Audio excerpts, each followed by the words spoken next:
Rural Americans deserve access to the best of what our nation has to offer, especially health care. Across every state and every community, America's rural hospitals are the first line of defense, protecting our families, neighbors, and loved ones. No matter where you live, hospital care doesn't clock out. They're there 24 hours a day, 7 days a week, 365 days a year. Each year, America's over 5,000 hospitals care for millions of patients, providing 24/7 emergency care, delivering babies, cancer treatments, and other life-saving care that patients rely on. Behind every one of those patients are doctors, nurses, and caregivers working tirelessly to keep people healthy and safe. Hospitals are our community's lifelines. They employ our neighbors and keep our families healthy. But now, some in Congress are threatening access to care. Tell Congress, protect patient care to keep America strong. Don't cut rural health care. In the squadron, they called him Bullets, but we call him Greg Kelly. Greg Kelly is on the air on the Red Apple Podcast Network. What do we got? Bill Clinton on the stand before the House Oversight Committee.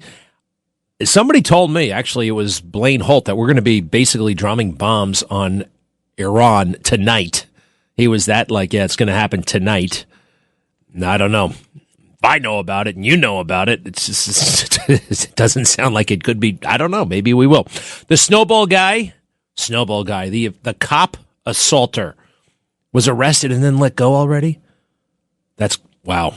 That really is something. That's we always knew he was a cop hater. Alvin Bragg is the DA and Zoran Mamdani is the mayor. And a guy who cuts a cop's face with a piece of ice, they say that's not assault. Dark moment for New York.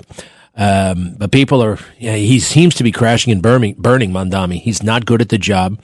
This stuff may play well with the crazy radicals who support him and on a primary day, but there's something, generally, when you really got the job, even people who lean left are kind of like, what's going on? Hillary Clinton was on the stand yesterday. What are they doing? They're grilling her and Bill Clinton right now about Jeffrey Epstein.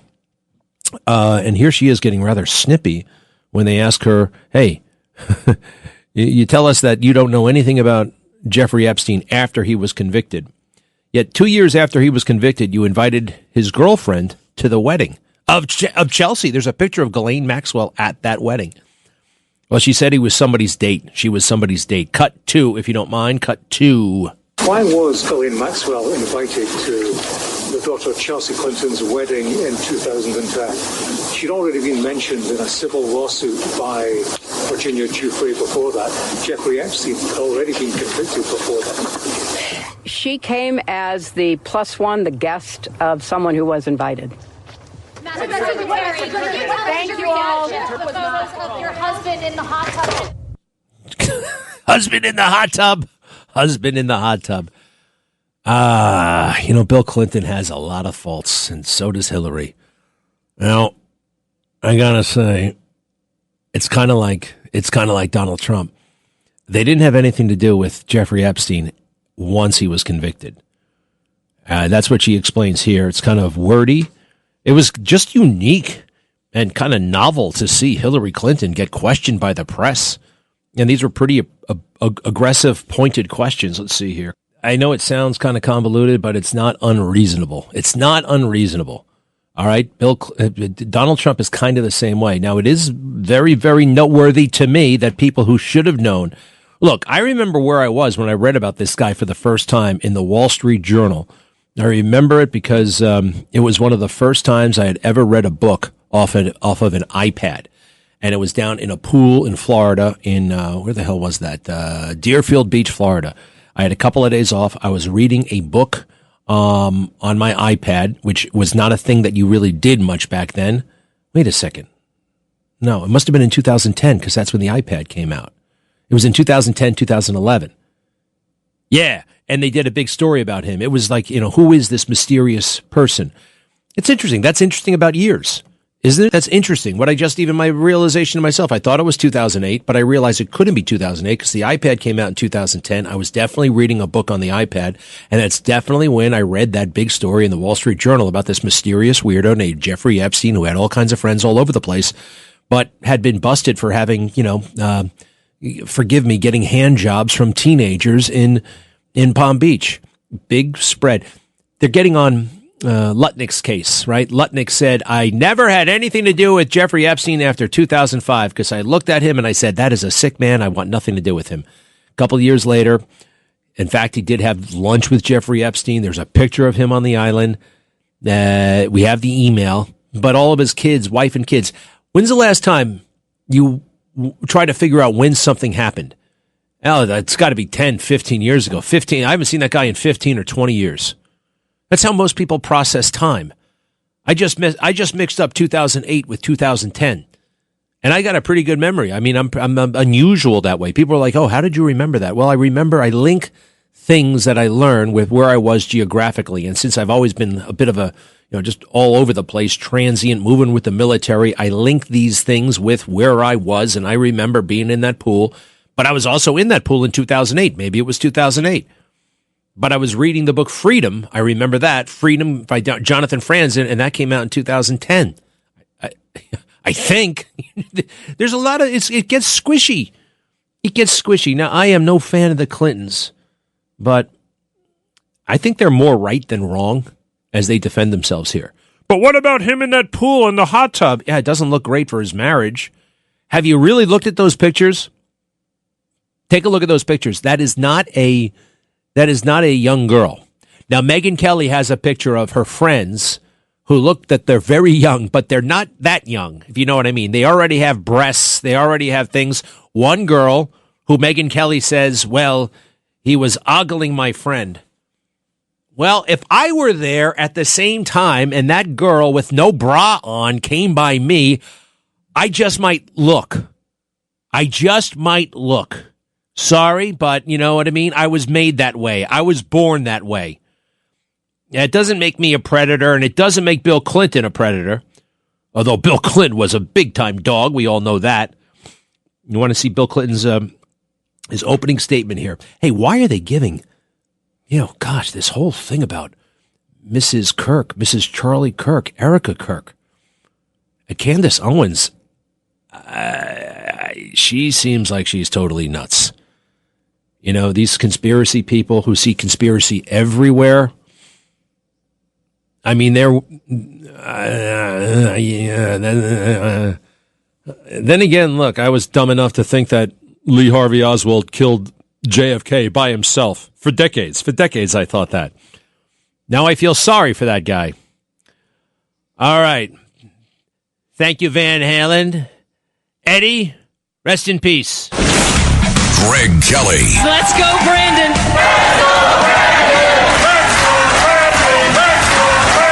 On the Red Apple Podcast Network. Greg Kelly. On the Red Apple Podcast Network. Well, it was justice while it lasted. About 20 minutes of justice. They arrested that maniac who was throwing the snowballs, one of them, at the cops. His name is Guzman Kulabi, has a big-time rap sheet, and they already let him go. They let him go. They dropped the charges. Now, we think that came from not only the DA, Alvin Bragg, who hates cops as much as Mamdani does. You've seen that video. It's absolutely terrible. The throwing the snowball. That's not a snowball fight. How deliberately naive. Is he playing dumb, Mamdani? Is he this dumb? Cut 10, please. Cut 10. You said that there were kids throwing snowballs. Do you know that for a fact, or is it possible these were adults? I can just tell you from the video I saw, it looked like kids at a snowball fight. That is really stunning to just see right? Either that's his worldview or he's not afraid to lie. We can all see this is not a close call. This is not, he is not in line with community standards. The guy who was arrested, Guzman Kulabi. And If you listen up, I have video of him trying to rob somebody a few months ago. This is the same guy they arrested. They put him in custody. They perp walked him and everything. 27 years old. This is not a child. 27 years old. That's a full-grown man, fully capable of criminal behavior. Here he is trying to rob a guy in the Bronx. Cut 11, please. Cut 11. What you trying to do? I don't know. He's on it's me. I said, what you trying to do? I said, what you trying to do? Like, are you gonna pay my money? Yes or no? What money? But like, for what? Like, are you gonna pay my money? What? For what? Why you money? Like, why you putting your on them? Like, why are you putting? No, you said about all her money. I don't know. Who this nigga? Police. But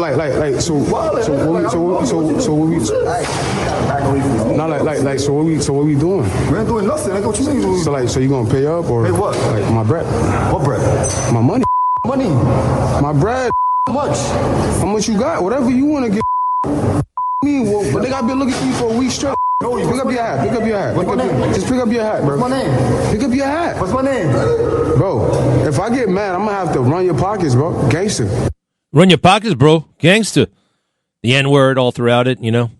Somehow it's fun. It's fun when certain people say the N-word. It's totally, no, it's not. That was the deeper voice. That was Guzman, Kulabi. That's him. Oh, and then the cops show up. I love this. The cops see this whole thing go down. They see an attempted robbery, and right on the spot, they grab the guy. Very beautiful. 2 cops arrest this man at that very moment. Like a weapon, like a gun, maybe drugs. All right, so they bust him there. But like everybody else, it's 10 minutes in custody, and then he's free to join the 10,000-person vandalism terrorizing event in Washington Square Park. Hey, let's all meet, 10,000 of us, and take the park over. That's a crime. And somebody called the cops, and the cops went in to bust it up, break it up. Can't have that. Now here is the man. Now he's a civil rights icon. Because he's in jail, and the mayor makes a phone call, the DA makes a phone call, and they convince themselves, we can let this guy go. There was no crime. I thought the cops got lacerations in their face. In fact, the mayor said that. That's a cut. That's an injury. Laceration. I've heard of cuts and bruises, but a laceration, that's serious. You need stitches for a laceration. You have the longer thing. This is his lawyer and Kulabi, just standing there like a punk. How do people learn how to dress like this and carry themselves like this? And what's up with the hairdo? Right? It's all the hair. It's like a great big shaggy thing covering his eyes. Absolute thug punk. Go ahead. Here he comes out with his lawyer. Did you put rocks in the snow?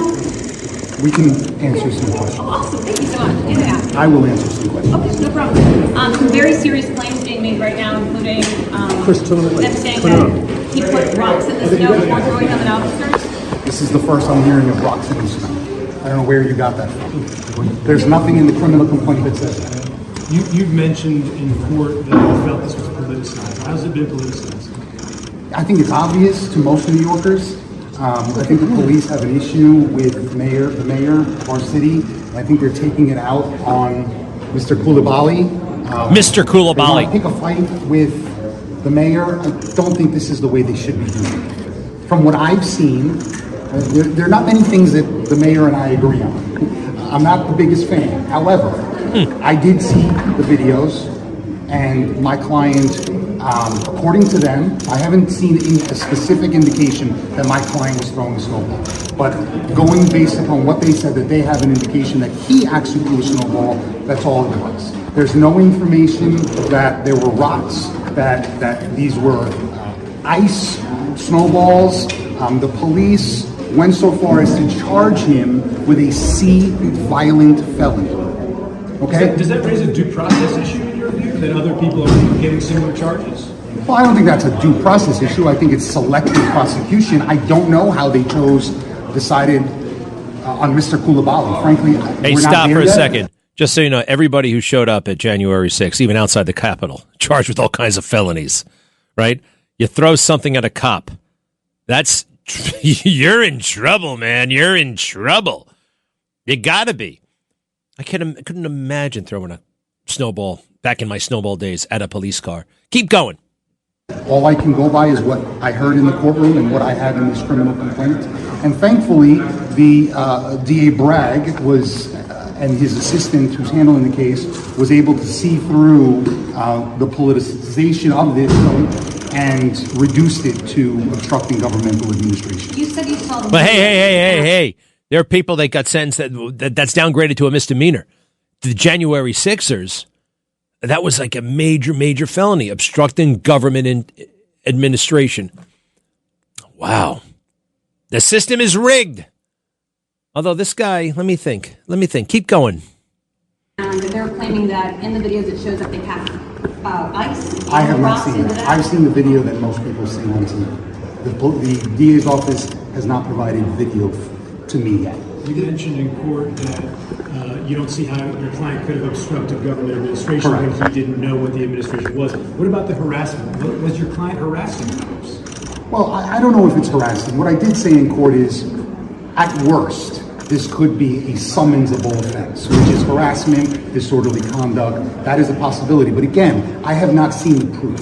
That's going to come with the discovery phase of the case. So I don't know what specific proof they have that my client did anything. How do you categorize and you said your client's a content creator.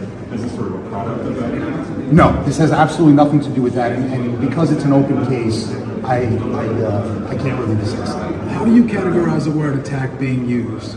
What do you say to? Well, that's it. Well, he got himself an effective lawyer somehow. And it's interesting. He said, I'm not a big Mamdani supporter. But I think this was done in collusion with the district attorney and the mayor. They didn't want this. And he's just kind of minimizing the video too. I don't like Mamdani, but it's not what that video said. That video was awful. That video was terrible. And the investigators were able to pinpoint who that guy was. And they put out a thing. I saw him holding a great big, ball of ice. How about that? Well, it's not over. You know, there was a guy from WABC. He made a viral video yesterday. Who would you rather hang out with? Mamdani or Trump? It was an interesting question, right? Most people said Trump, you know what I mean? You know what I said? Mamdani. I said I'd rather hang out with Mamdani. They're like, why? Because I throw a bunch of snow right in his face. I get a great big plate of snow. I put it right in his, right? Hey, we're just fooling around, right? I'm just joshing you. We're just having fun. We're just kids, right? Son of a bitch.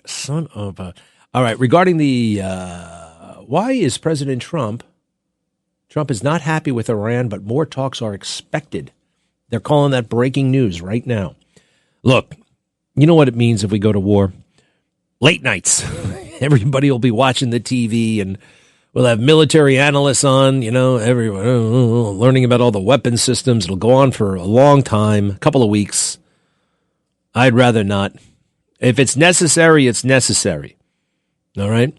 One thing I'm a little bit concerned with, President Trump, just a little bit.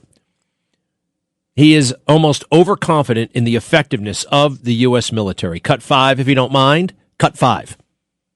But the United States proved once again that we have the most powerful, most lethal, most sophisticated, and most fearsome. It's a fearsome military on planet Earth, and it's not even close. I've been saying it for a long time. Nobody can take us. Nobody. We don't want to have it. We don't have a discussion, but you read all and you see everything else. Nobody could have done that. Nobody has our weapons. Nobody has the quality of our weapons. It's true, but it doesn't mean we're always going to win. We had the greatest weapons and systems, right? We lost Afghanistan. Greatest weapons and system. We almost lost Iraq. Who had the greatest army, navy in the world in the 1700s? The Brits, right? A ragtag group of militia beat them. The American patriots. The hardware. It doesn't come down to the hardware. And we are on something of a winning streak with President Trump, right? In the use of force, precision use of force. But bad things happen in war. Always. And things often don't go according to plan. We've been lucky and we've been good so far. But if we start screwing around with Iran, now maybe we have to. President Trump knows about 10 billion things more than I do on this topic. We have to rely on what we see on TV and the fake news. What the hell was that? So I'm just, Now, I don't believe Chuck Schumer is right either, that the president has to make a great big speech to the American people about what we're going to do. Cut 4, please. Cut 4. Look, this is serious, and the administration has to make its case to the American people. Yeah, I don't actually agree with that. He doesn't have to convince us. We're already on board. Even the other side, even the Dems, they know about Iran being as bad as they have been for as long as they have been. 1979, the hostages, terrorism, they've been exporting it all over the place. October 7th was done with Iran's cooperation and funding. So I don't think the case has to be made. It's the when and if, right? If these negotiations work out, great. If they don't work out, yikes. Another thing that President Trump has to be mindful of, generals and admirals who lie their asses off. Now, we got rid of a lot of the bad ones, but bad ones remain. Bad ones, you go to have a lecture with him like Hegseth did at the Quantico Marine Base, and then they bitch and moan about it for 2 weeks. And they leak. Here is a bunch of generals lying over a span of 20 years about how well things are going on in Afghanistan. And they keep talking about the Afghan security forces are stepping up as we step back. Now, remember, once the Afghan security forces were in charge, they collapsed in 10 minutes. They literally collapsed and ran away. Cut 6, please. Cut 6. They showed me the positive changes they have helped bring about, the villages they can now enter, the Afghan police and forces they are training and trying to improve. I think that the development of the Afghan army is on a very good path right now. We've made tremendous strides, incredible progress in the last 20 months. The solid partnership has been the thing that has been really striking for me all around the country. It's fair to ask if we're winning in Afghanistan. I believe the answer is yes, and several facts allow me to say that with confidence. And we've seen some great progress in some of the operations based, even at the tactical level, on the intelligence structure. See how they use all that phraseology, right? It's fair to ask if we are winning in Afghanistan. There are several factors that allow me to answer in the affirmative to that query. In other words, we're getting our ass beat. We'll be right back. Greg Kelly on the Red Apple Podcast Network. Greg Kelly, entertaining and informative on the Red Apple Podcast Network. It's very sad to watch Senator Ben Sasse. Who's Ben Sasse? Ben Sasse. He's 53 years old, and sadly, he's not going to live to see 54. He has terminal pancreatic cancer, stage 4 pancreatic cancer. It's like, I know you can beat anything, but apparently you can't beat this. All right, it develops in your pancreas. And when it develops in your pancreas, it's like hidden from, it's very hard to detect, and it can spread before anybody really knows about it. And so Ben Sasse, former senator from Nebraska, super duper smart guy, Rhodes Scholar, I think, all that stuff. He's been the president of 2 different colleges, one before he was a senator, a little college in Nebraska, and then later the University of Florida. He's like a lot of super duper smart guys. He's a bit eccentric and a little bit strange, but now he's going to die.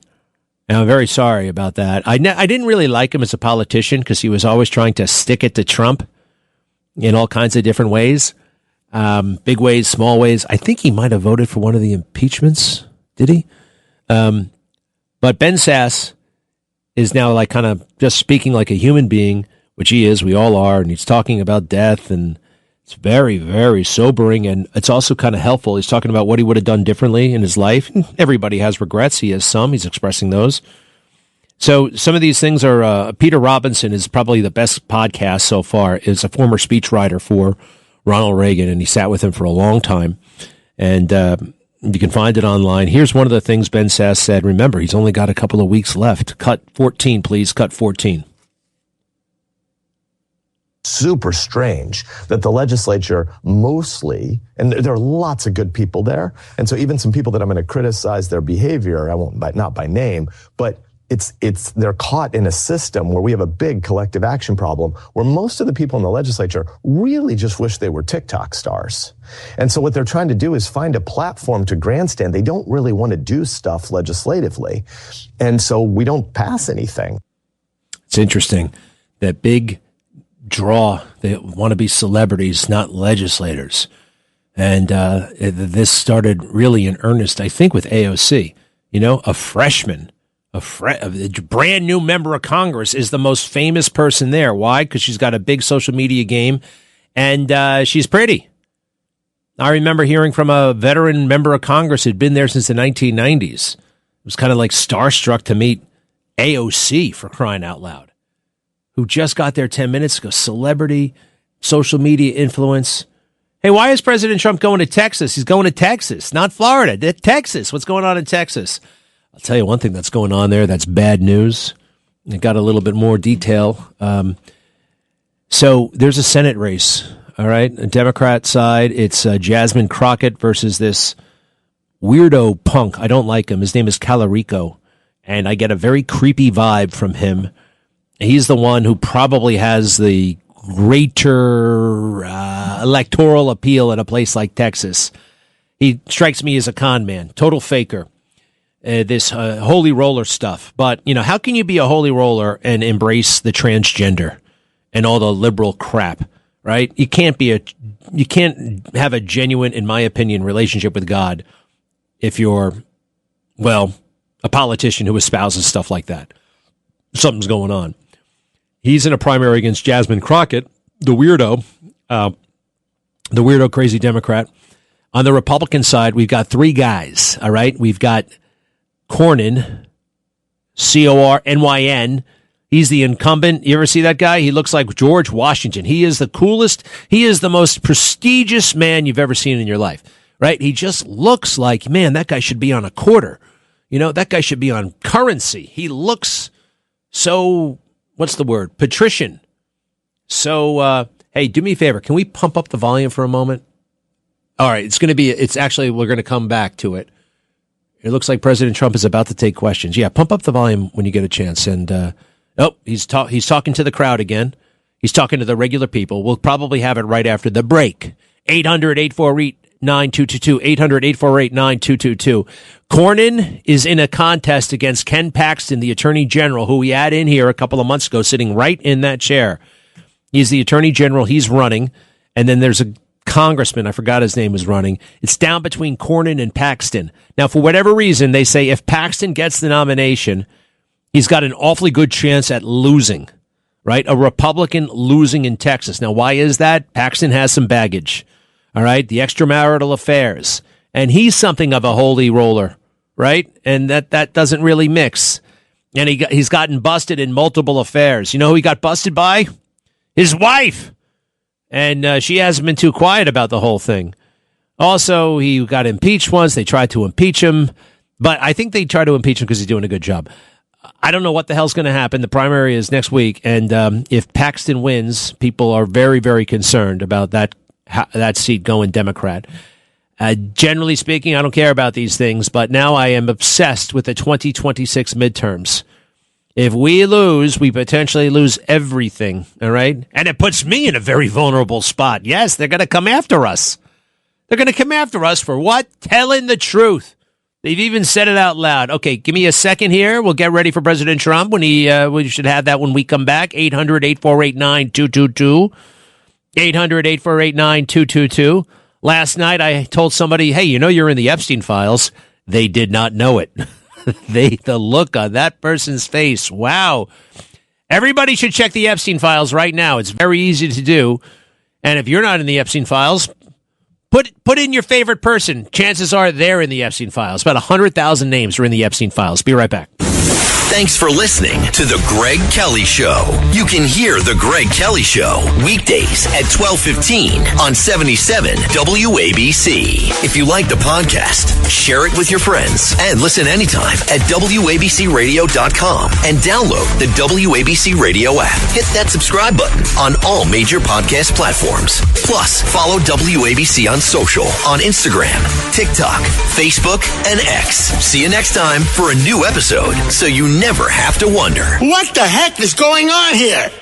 Rural Americans deserve access to the best of what our nation has to offer, especially healthcare. Across every state and every community, America's rural hospitals are the first line of defense, protecting our families, neighbors, and loved ones. No matter where you live, hospital care doesn't clock out. They're there 24 hours a day, 7 days a week, 365 days a year. Each year, America's over 5,000 hospitals care for millions of patients, providing 24/7 emergency care, delivering babies, cancer treatments, and other life-saving care that patients rely on. Behind every one of those patients are doctors, nurses, and caregivers working tirelessly to keep people healthy and safe. Hospitals are our community's lifelines. They employ our neighbors and keep our families healthy. But now, some in Congress are threatening access to care. Tell Congress, protect patient care to keep America strong. Don't cut rural health care.